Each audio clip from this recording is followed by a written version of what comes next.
Durou cerca de 2 horas o depoimento do ex-presidente Jair Bolsonaro à Polícia Federal nesta quinta-feira para falar sobre a atuação do deputado licenciado Eduardo Bolsonaro nos Estados Unidos.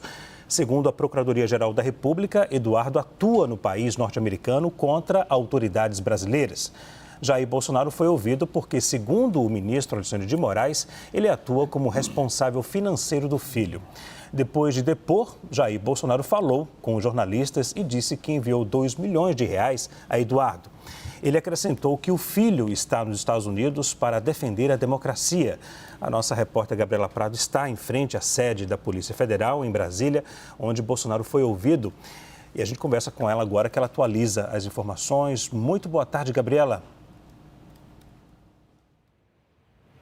Boa tarde, Leandro, e a todos que nos acompanham. O ex-presidente Jair Bolsonaro chegou aqui à sede da Polícia Federal por volta das 2h40 da tarde. O depoimento começou às 3 horas e terminou perto das 5 horas. Então foram cerca de 2 horas de depoimento nesta tarde. A segurança foi reforçada aqui no prédio da Polícia Federal em Brasília. A gente percebeu uma movimentação incomum de viaturas e agentes para a chegada de Bolsonaro aqui à sede da Polícia Federal. Logo depois do depoimento, ele parou para falar com os jornalistas e falou que foi questionado sim sobre o suposto financiamento que ele faria a Eduardo nos Estados Unidos para que Eduardo fizesse essas articulações com autoridades americanas para impor sanções a integrantes do judiciário brasileiro. Essa investigação foi determinada pelo Supremo Tribunal Federal na semana passada, depois de um pedido da Procuradoria-Geral da República, e Jair Bolsonaro veio prestar depoimento para explicar esse possível financiamento.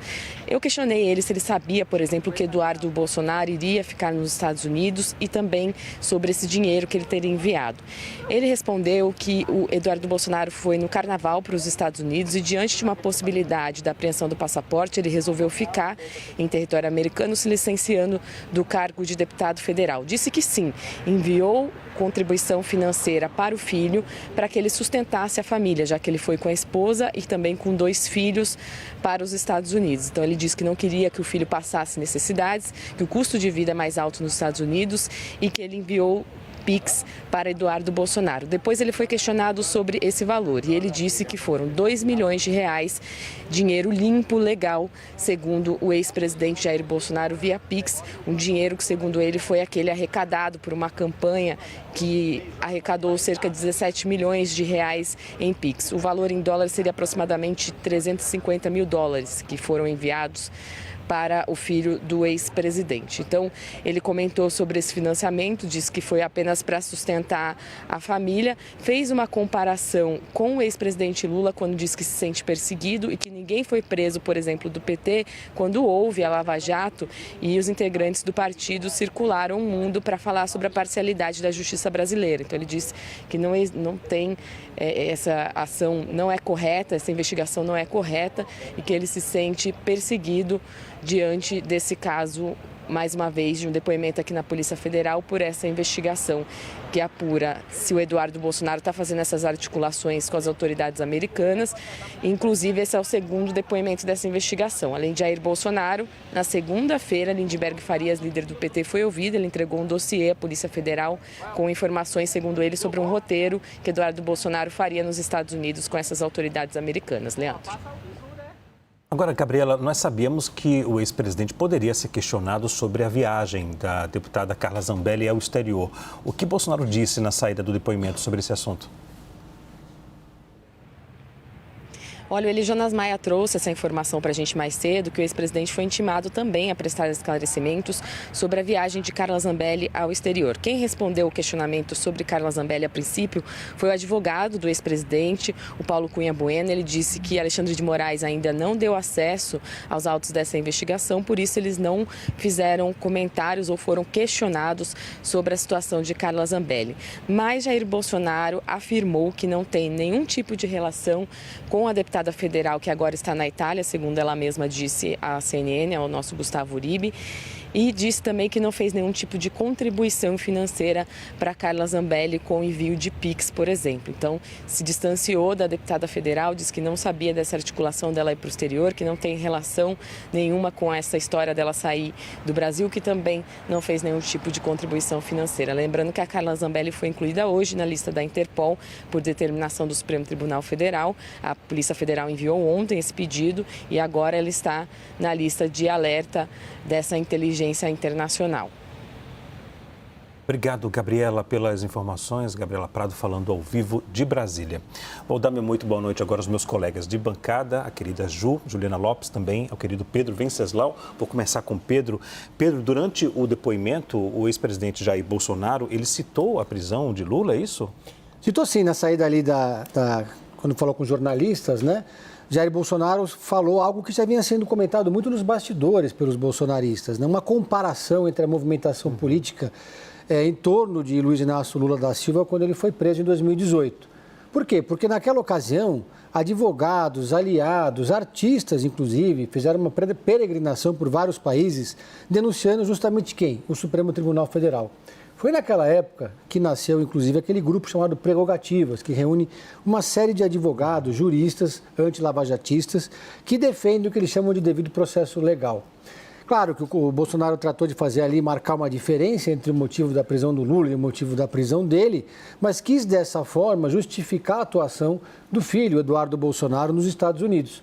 Ele está nos Estados Unidos para fazer denúncias contra a perseguição política, segundo ele, aqui no Brasil, atuando junto ao Capitólio, atuando junto à Casa Branca, mas, por outro lado, isso que eu vejo uma certa contradição nisso.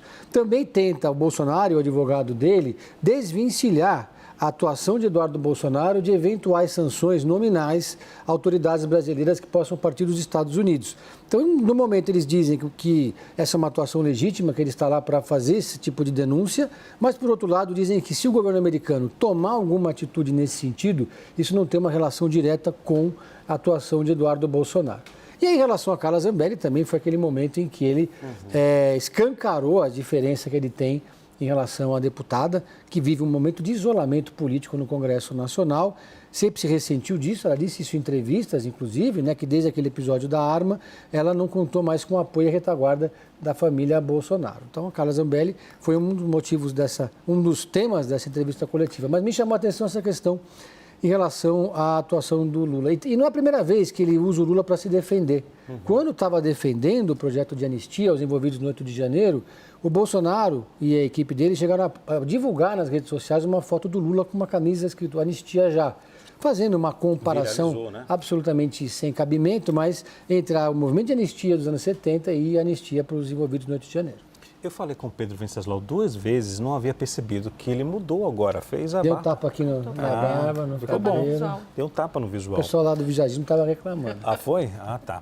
Olha, agora, em relação a essa investigação ao deputado Eduardo Bolsonaro, quando houve o anúncio dessa abertura de inquérito, bolsonaristas gostaram, né, Juliana, da decisão. Por quê? Porque é uma forma de mostrar que há uma investigação de forma ilegal, porque o parlamentar teria imunidade parlamentar, etc. e tal. Reforça a narrativa de que ele é um perseguido político e também a família, né? Isso. Agora, há um outro depoimento que preocupa mais, né, Juliana? Que preocupa mais, que é o depoimento da semana que vem. A gente lembra que nessa semana ele falou sobre esse caso da Zambelli, que é uma coisa ali muito específica, né, voltada mais a parlamentar, e também a questão de ser o financiador de alguma forma de Eduardo Bolsonaro fora do Brasil. Na semana que vem, teremos, então, o depoimento do ex-presidente ao Supremo Tribunal Federal sobre o plano de golpe. Esse, sim, é visto com preocupação pelos aliados. O que eles afirmam é que nessa conjuntura aqui dessa semana, está sendo ouvido como testemunha, tem ali algumas coisas para serem colocadas, mas quem está na mira, pelo menos da investigação inicial, é o deputado Eduardo Bolsonaro e a situação complicada é de Carla Zambelli. Na semana que vem, aí sim, temos o fator complicador para a carreira política do ex-presidente Jair Bolsonaro, porque aí tem a possibilidade, nesse inquérito especificamente, nesse julgamento, terminar com a prisão do ex-presidente. Nós vamos falar hoje sobre cenários políticos para 2026 e a preocupação é mesmo com esse capital político que pode ser fragilizado. E o que exatamente o ex-presidente vai falar? Tem aquela questão que ele está colocando de maneira reiterada de não ter tido acesso ao conteúdo na íntegra da delação de Mauro Cid, que acaba sendo uma base para todo esse julgamento e para todo o caso da trama golpista. Então, a preocupação está mais voltada para a situação de Bolsonaro política, para o depoimento da semana que vem, marcado para o começo da semana, inclusive. Ok. Agora, só mais um ponto que eu queria lembrar aqui. Isso não quer dizer que o que foi dito pelo ex-presidente não tenha relevância nessa semana. E ele disse algo que pode se impactá-lo politicamente de alguma forma. Passar 2 milhões de reais para o filho, deputado federal, que está ali fazendo um trabalho que não está muito claro para a população brasileira aqui no Brasil, é muito relevante, né? A gente tem que entender como é que isso vai repercutir na sociedade, porque tinha uma parte da população, pesquisas mostravam isso, que não estavam vendo ali com muita positividade a questão da campanha Pix que estava sendo feita pelo ex-presidente. E ele dizer que passou essa quantia muito significativa para um filho que é deputado federal, pode ter um impacto. Vamos acompanhar para ver o que vai acontecer. São 350 mil dólares. É bastante dinheiro, até em dólar, para você sobreviver. Então, muito dinheiro. Pode suscitar uma dúvida, será que esse dinheiro é apenas para pagar as contas, para pagar o supermercado, ou está financiando um outro tipo de atuação, outro tipo de movimento nos Estados Unidos? Porque uma coisa é você ter 20 mil dólares por mês, que já é bastante dinheiro, inclusive nos Estados Unidos. Agora, 350 mil dólares é dinheiro.